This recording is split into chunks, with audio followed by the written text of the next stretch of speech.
तो hello friends, जैसा कि आपको थंबनेल से पता लग ही गया होगा कि आज की वीडियो किसके ऊपर होने वाली है, अपनी किस चीज़ के ऊपर होने वाली है अपनी। ठीक है, तो शुरू करते हैं भाई, कैसे क्या सारी चीज़ें होती है। ठीक है, तो आज की वीडियो है अपनी 12th biology board exam topper analysis के बारे में है। एक पूरी टॉपर की एक शीट है, आंसर शीट एनालिसिस करी है मैंने, वो बताने वाला हूँ। तो इसमें अपन पढ़ेंगे पिछले साल के टॉपर की असली आंसर शीट, अभी नीचे दिखाने वाला हूँ।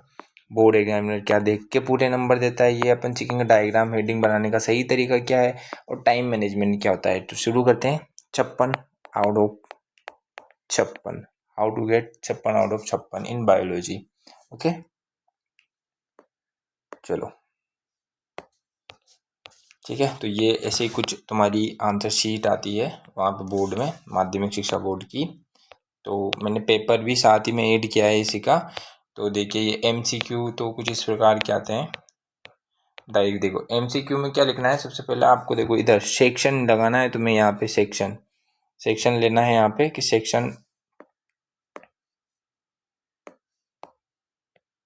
ठीक है। ऐसे सेक्शन लिखो भाई यहाँ पे, ऐसे सेक्शन लिख के। और सारे क्वेश्चन के आंसर, पहली चीज ध्यान में रखनी है कि सारे आंसर ऐसे देने हैं। यहाँ पे क्वेश्चन नंबर डाल देना है 1 2 3 4 5 6 7 8 9 10। देखो, इसने सारे आंसर सीक्वेंस में दे रखे हैं। ऐसा तुम्हें भी क्या करना है, सीक्वेंस में। ऐसा नहीं कि यहाँ पे 2 लिख दिए तुमने, तीसरा पीछे लग दिया, तो वही सीक्वेंस टूट जाता है। एक साथ चेक हो जाए, फिर वो सीक्वेंस टूट जाता है, फ्लो टूट जाता है। तो ऐसे बस मार्किंग करनी है, जौन सा आंसर रहता है उसको मार्क कर दो, ये वाला आंसर है। और पीछे उसका पूरा नाम लिख दो। ऐसे देखो, ये उसने चेक भी सही कर रखा है। ऐसे चेक करके तुम्हें सही आंसर का सही नंबर वो यहाँ से दे देगा। ठीक है, अब ये MCQ की बात होगी। अब MCQ के नीचे चलते हैं अपन। फिल इन द ब्लैंक्स कैसे क्या करते हैं, फिल इन द ब्लैंक्स कैसे करता है वो देखते हैं अपन अभी। ये देखिए, यहाँ पे फिल इन द ब्लैंक्स वही क्वेश्चन नंबर 2 डाला, एक्स्ट्रा कुछ भी नहीं लिखना है। और हाँ, एक और बात ध्यान रखनी है कि जैसे ही वो सेक्शन खत्म हो गया, जैसे क्या हुआ, सेक्शन A खत्म हो गया, जैसे सेक्शन A खत्म हो गया, यहाँ पे तुम लोग को ऐसे लाइन जरूर खींच देनी है। थोड़ा सा हाँ, ये होने में छोटी छोटी चीजें हैं, लेकिन बहुत ही मतलब अट्रैक्टिव लगती है चीज़ें। क्लीननेस दिखती है, इससे डिटेलिंग अच्छी आती है, तो नंबर दी जाता है। एक मानवता से अंदर से मतलब आ जाता है कि हाँ सही लिखा है, अच्छा शार्पनेस आ रही है, तो नंबर मिल जाते हैं। फिल इन द ब्लैंक्स डालना है, 2 डॉट लगा के एरो लगाओ, वही सीक्वेंस में देखो सारी चीज़ें सीक्वेंस में लिख रखी है अगले ने। वही जो खाली स्थान है, पूरा पूरा नहीं लिखने बैठना है कि आगे क्या है। देखो, ये फिमरी जालर, डायरेक्ट जो फिल इन द ब्लैंक्स में आएगा वो लिख देना है अपन को यहाँ पे। ठीक है, तो ऐसे फिल इन द ब्लैंक्स होता है। अब उसके बाद सेक्शन B आता है अपना, जिसमें उत्तर सीमा होती है 50 शब्द। कितनी, 50 शब्द की उत्तर सीमा होती है। और नंबर कितना, सॉरी यार, अभी सेक्शन वही चल रहा है, क्वेश्चन नंबर 3 है सेक्शन A का ही, जिसमें नीचे आता है कि एक शब्द या एक लाइन में। तो भाई तुम्हें ना एक शब्द में ही आंसर देना है या एक लाइन में, मैक्सिमम 2 लाइन कर देना, मैक्सिमम। इससे ज़्यादा नहीं लिखना है। खुद क्वेश्चन ही बोल रहा है, तो एक नंबर में भी लोग बाग 5-5 लाइनें लिखते रहते हैं, जिसका कोई सेंस ही नहीं है। ये एक एक नंबर का बस। अब असंज्ञान किसे कहते हैं, परिभाषित, ओनली डेफिनेशन लिखनी है यहाँ पे। टिड्डे में लिंग निर्धारण का प्रकार लिखिए, तो ओनली प्रकार लिखना है कि उसमें कैसे पाया जाता है। ठीक है, ये वाला प्रकार लिखना है, जोन सा भी पाया जाता है। ठीक है, अब देखो, RNA का वह प्रकार जो अमीनो अम्ल में लाने और आनुवांशिक कूट पढ़ने का काम करता है, तो बस उसका नाम लिखना है। DNA में न्यूक्लियोसाइड फॉस्फेट समूह के बीच स्थित बंध का नाम लिखना है, ओनली नाम लिखना है ना। देखो इसने कैसे कर रखा है, देखो ये असंग था, असंग जनन, असंग जनन लिखा, यहाँ पे ऐसे अंडरलाइन कर दो, डबल एरो बना के ये लिख दो, और ऐसा कैसे लिख दो भाई। देखो राइटिंग भी इतनी अच्छी नहीं। टिड्डे में लिंग निर्धारण किया है, टिड्डे में X0 तथा मादा टिड्डी में एक्स लिंग सूत्र होता है। बस ये इतने में काम हो रहा है, भले ये बनाओ मत बनाओ। ठीक है, अब देखो 3 में क्या है, उस RNA का आवर्तन, ऐसा कैसा क्वेश्चन लिख दिया, बस 1 लाइन कर दिया। ये आनुवंशिक कूट को पढ़ने का काम आता है। आराम से तुम यहाँ पे 1 वर्ड भी लिख सकते हो, आराम से तुम्हें नंबर मिलेगा। देखो 0101 सब मिल रहा है उसे, कुछ भी नहीं लिख रखा है। देखो ये 1 लाइन में तुल्य रूपता डेफिनेशन लिख दिया, बस कुछ भी नहीं लिखा। भले एग्जाम्पल भी मत लिखो अगर नहीं दे रखा है तो। देखो ये सक्रिय परिषद, कुछ भी एक्स्ट्रा नहीं कर रखा है उसने। देखो ये कुछ भी एक्शन। अब आ गया सेक्शन 3, ये सेक्शन जरूर डाल, ऐसे ऐसा नहीं मुरमुरा सेक्शन लिख रहे हो तुम ऐसे यूं, नहीं। अच्छा सा बड़ा सा ऐसे कैपिटल लेटर में सेक्शन लिखो, अंडरलाइन करो, फिर क्वेश्चन वापस सीक्वेंस में देना शुरू करो। अब क्वेश्चन नंबर 4 है, गुरु बीजाणु संरचना का वर्णन निम्न प्रकार से है। तो क्वेश्चन नंबर 4 देखते हैं क्या है। ये देखिए सेक्शन बी कितने में मैक्सिमम, अब ये 50 सीमा शब्द है ना, तो तुम मिनिमम कितने भी लिख सकते हो जितना क्वेश्चन पूछ रहा है, मिनिमम जितना क्वेश्चन पूछ रहा है उस हिसाब से, लेकिन मैक्सिमम कितना तुम लिख सकते हो, मैक्सिमम 50 वर्ड से ज़्यादा नहीं लिखना है। 50 वर्ड मतलब औसतन एक लाइन में तुम इस शीट के अनुसार 7 या 8 वर्ड लिख के चलो, जो 8 पंजे 40 होते हैं, लगभग 6-7 लाइनें, ये इतनी लाइन्स लिख दो काफ़ी है। मैक्सिमम बता रहा हूँ, मिनिमम तो जितना क्वेश्चन पूछ रहा है वो। अब देखो गुरु बीजाणुदानी की संरचना का वर्णन करना है, तो संरचना का वर्णन करना है, यहाँ पे डायग्राम उसने नहीं मांगा है, फिर भी तुम्हारी इच्छा है तुम बनाना चाहो तो, लेकिन डायग्राम नहीं माना है, ओनली संरचना का वर्णन किया। लेकिन देखना इस लड़के ने क्या कर रखा है, लड़का है लड़की है जो भी हो, लड़का ही दिख रहा है राइटिंग से। तो अब संरचना कैसे वर्णन किया, गुरु बीजाणुदानी की संरचना का वर्णन निम्न प्रकार है। गुरु बीजाणुदानी में उपस्थित ये छोटा सा सूडोमोट पॉइंट लिख दे, देखो 1 2 3 4 5 6 7 लाइनें लिखी है बस, कितनी 7 लाइन, वही मैंने तुम्हें एवरेज बताया था, 7 या 8 वर्ड का एवरेज लिया इसने भी और लाइन डाल दी है। और उसने ये डायग्राम बना के भी बना दिया है भाई, ऐसे ऐसे होता है, ये अपने ऊपर होता है, ये सारी चीज़ें अपने ऊपर होती है कि तुम बताना चाह रहे हो कि नहीं बताना चाह रहे हो, सारी चीज़ें वही होती है, ठीक है। चलो अब आगे देखना, अगला क्वेश्चन क्या था, सहायक जनन प्रौद्योगिकी के 3 उदाहरण लिखे, तो यहाँ पे ओनली 3 एग्जाम्पल्स ही लिखने हैं, ज़्यादा नहीं लिखना है। उसने 3 एग्जाम्पल पूछे ना, लिखने की बोला है ना, व्याख्या करने की नहीं बोला है। तो इसने देखो चौथा 5वां क्वेश्चन था पराकोश के अनुप्रस्थ का डायग्राम बनाना था, तो ये वाला की नीड नहीं थी, आराम से ये वाला भी तुम अच्छे से बना देते तो डायग्राम मिल जाता। देखो ये क्वेश्चन खत्म होने के बाद ये जरूर याद रखना है कि यहाँ पे ऐसे लाइन जरूर तुम्हें बना रखी है जैसे इनने बना रखी है, और इसको 1.5 नंबर आराम से मिल रहा है। अब देखो ये क्वेश्चन नंबर 6, सहायक जनन प्रौद्योगिकी के 3 उदाहरण बताने हैं। देखो ये 1 2 3 आराम से, partnerisation, IVF, in vitro fertilisation, test tube baby, ये 1.5 नंबर मिल गया।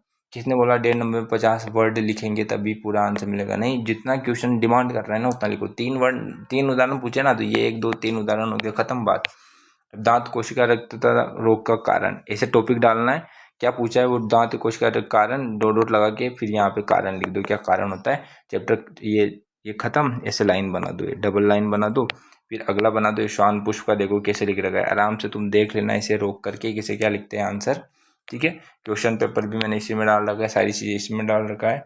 अब देखो वाहित मल पूछ रखा है 1.5 नंबर में, वाहित मल उपचार में सूक्ष्म जीवों का क्या होता है, वर्णन होता है, तो के द्वारा कार्बनिक पदार्थों की मात्रा का खपत कर BOD को कम करना तथा हीन, मेन पॉइंट लिख दिया उसने, समझा दिया कि हाँ भाई होता क्या है, उसके बाद डायग्राम बना दिया, होता क्या है वो बता दिया। अब 10 नंबर में 10वें क्वेश्चन में कुछ पूछ रखा है, देखो बायोगैस संयंत्र, तो देखो इसने फिगर का नाम जरूर लिख रखा है इसने, ये इंपॉर्टेंट होता है भाई, नंबर नहीं करते। देखो डायग्राम इतना खास नहीं पर बनाया ना, आराम से 1.5 नंबर मिल गया वापस से, पूरे से पूरे नंबर मिल रहे। देखो ये अब यहाँ क्वेश्चन खत्म हो गया, अब ये चीज़ यहाँ लिखने की जरूरत नहीं है, बहुत बड़ी शीट आती है ये। अब 11वां क्वेश्चन ना, इसको नेक्स्ट पेज में लिखो, क्योंकि होता क्या है, जैसे फ्लो में चेक करता रहा, यहाँ चेक करके यहाँ बहुत सी बार क्या दिखता नहीं है नीचे, यहाँ पे फ्लो में दिखता नहीं है, तो इसको यहाँ नहीं लिखना है, आगे वाले में लिखना है, ठीक है। कोई कर लेता है कोई नहीं करता है। अब देखो जीन गन कुछ भी नहीं लिखा है, बस ये PBR 322 कितना प्योर साफ डायग्राम है, जो तुम लोगों को नहीं आता है वो बनाना, एकदम साफ डायग्राम। डायग्राम का नाम परजीवी जंतु क्या होते हैं, फटाफट ये 3-4 लाइनों में लिख दी, 1.5 नंबर 50 वर्ड में 1 2 3 4 लाइनें लिख दी, ठीक है। अब तो 13वां क्वेश्चन क्या है, क्वेश्चन देखते हैं अपन, देखा कैसे बनाना है लाइन अपन को। क्वेश्चन नंबर 13 देखो, परजीवी जंतु की परिभाषा लिखिए, डेफिनेशन लिख दो सबसे पहले, उसके बाद क्या पूछ रहा है, 1 नंबर में उसने डेफिनेशन पूछी, कैसा पता लगेगा सर ये 1 नंबर में पूछा, यहाँ देखो 1 + 1.5 कर रखा है, तो पहला भाग ये है ना इस क्वेश्चन का, तो पहला भाग 1 नंबर का हो गया। दूसरा भाग परजीवी जंतु से मानव में होने वाला एक लाभ लिखिए, ये आधा नंबर का है, ठीक है। तो लाभ अपन कौन सा भी लिख सकते हो, रोजी गाय वाला लिख दो, कोई सा भी लिख सकते हो, है ना। तो अभी इसने लिख रखा होगा, ये देखिए ये 1 नंबर यहाँ पे इसको मिल गया। अब रोजी गाय जिसके दुग्ध से मानव प्रोटीन अल्फा लेक्टो, नाम लिखा है उसने पर, अल्फा लेक्ट एल्ब्यूमिन मिलता है, जो सामान्यतः गाय के दूध में नहीं पाया जाता है। इस गाय के प्रति लीटर दूध में इतना होता है, देखो पूरे उदाहरण लिखा है उसने, पूरा उदाहरण। अब यहाँ पे 50 से ज़्यादा वर्ड निकल गए, तो कोई में निकल जाते हैं, पर जो चीज़ पूछे ना वो देना है, तभी पूरे नंबर मिलेंगे। अब ये देखो रोगियों की प्रारंभिक क्वेश्चन देख लेना, 14वां क्या था, क्वेश्चन नंबर 15, स्वास्थ्य ने संरक्षण, पेशाब संरक्षण वगैरह, मतलब बस ध्यान क्या रखना है कि चीज़ें सीक्वेंस में चलनी चाहिए, ताकि यहाँ पे बस सीक्वेंस में 14 15 जिस सेक्शन में जो क्वेश्चन है ना वो करते लेके चले, कोई क्वेश्चन नहीं आ रहा है ना वो अलग बात है, लेकिन सीक्वेंस में किसी एक सेक्शन का एक ही सीक्वेंस में चलने देना चाहिए ताकि उसका मूड भी खराब ना हो। उसके बाद सेक्शन सी आ जाता है, जिसकी उत्तर सीमा कितनी होती है, 100 वर्ड होती है, लगभग मतलब 12-13 लाइनें, 12-13 लाइन्स होती है। ठीक है, अब देखो, अब ऑप्शन में आता है यहाँ पे आराम से भाई, तुम्हारा ऑप्शन होता है शुक्र जनन को समझे, 3 नंबर में या तो ये समझा दो, या 3 नंबर में शीर्ष मध्य खंड पूछ शुक्राणु के भाग के कार्य लिख दो यहाँ पे। ठीक है, जोन सा आता है, देखो यहाँ पे भी अंतर लिखना है, इधर दे दिया, 2 ऑप्शन दे दिए, 3 क्वेश्चन ऐसे आएंगे जो ऑप्शनल आएंगे। देखो यही वापिस से सेक्शन सी डालना है, शुक्र जनन डाल दिया, टॉपिक लिखो इसके बारे में। देखो कितनी लाइन लिख रखी है उसने, 1 2 3 4 5 6 7 8 9 10 11 12 13 14 15 16 17 18 19 20 20 21 है ना, 22 23 पूरा पेज भरा है उसने, 22 23। फिर उसके बाद पूरा समझा, ये डायग्राम भी बनाया है। अब देखो ये चीज क्या, एक चीज क्या नहीं तुम्हें जानने को मिल रही है, देखो शुक्र जनन को समझाना है। अब उसने डायग्राम नहीं पूछा है, देखे डायग्राम नहीं पूछा है, नहीं पूछा है, फिर भी अगर तुम्हें एक्स्ट्रा एफर्ट, एक्स्ट्रा इम्प्रेशन जमाना है ना, एक्स्ट्रा इंप्रेशन जमाना है यहाँ पे, तो तुम डायग्राम बना सकते हो। जैसे शुक्रवार को अच्छे से समझाना है ना, मतलब बड़ा डायग्राम बना के समझा दो, ये पूरी लाइनें लिख दो, सारा होता है क्या एक पेज में, एक पेज में बहुत ही सुंदर सा सुथरा सा डायग्राम बना दो, डायग्राम का नाम लिख दो, भाई क्यों नहीं देगा तुम्हें नंबर, ये देखो उसे 3 नंबर यहीं मिल गए थे, वो बाद में गए यहाँ पे, तो ये एक ठल्ला कर दिया क्योंकि इसकी नो नीड नहीं थी, पर बना दो भाई, ले तू नंबर का, ताकि इसमें थोड़ी कमी दिख रही है ना, मतलब इसमें थोड़ा सा कमी दिख गया, वो 2-2.5 नंबर देखने की सोच रहा है, तो जैसे तुम पलटो डायग्राम दिख जाए तो हाँ ले चल आधा और ले ले, ऐसा वाला सीन हो जाए। ठीक है, अब देखो दोहरा, अब ये देखो 3 नंबर, देखो जरूरी नहीं है 100 वर्ड में ही लिखे जो क्वेश्चन पूछ रहा है वो। अब दोहरा कार्य वाला जीन पूछी ना, देखो ये फर्स्ट के 2-3 पॉइंट लिख दिया उसने, ये ऐसे बना के, सेकंड थर्ड ये लिख दिया। क्वेश्चन नंबर 18, सांबर तंत्र समष्टि वृद्धि क्या है, टॉपिक डाला, और ये देखो उसने ये यहाँ पे लिख दिया, ये पूरा लिख दिया, ग्राफ तक सारा बना दिया, फुल एक्स्ट्रा एफर्ट लगा रहा है, मतलब तुम्हें एक्स्ट्रा एफर्ट लगाने पड़ेंगे भाई। एक और बात याद रखने की, एक्स्ट्रा एफर्ट लगाने पड़ेंगे, कितना टाइम का भी ध्यान रखते हुए, ज़्यादा एक्स्ट्रा भी नहीं लिखना है। देखो ज़्यादा नहीं लिखा है, थोड़ा सा लिखा है, 3 नंबर इसे वापस मिल गया, साफ सुथरी से लिख रहा है। और उसके बाद सेक्शन डी आता है, जो कि बहुत ही इंपॉर्टेंट होता है, क्योंकि ये एक तो ज़्यादा मार्क्स का होता है और 150 वर्ड में लिखना होता है लगभग। तो देखो एड्स का पूरा नाम 1 नंबर का, ये देखो 1 नंबर में ये, 2 नंबर में ये, और 1 नंबर में ये पूछ रखा है, तो इतना ही लिखना है। एड्स का पूरा नाम, बस ओनली पूरा नाम लिख दो। 2 नंबर में HIV संक्रमण के 4 तरीके, तो 1 2 3 4 तरीके लिख दो।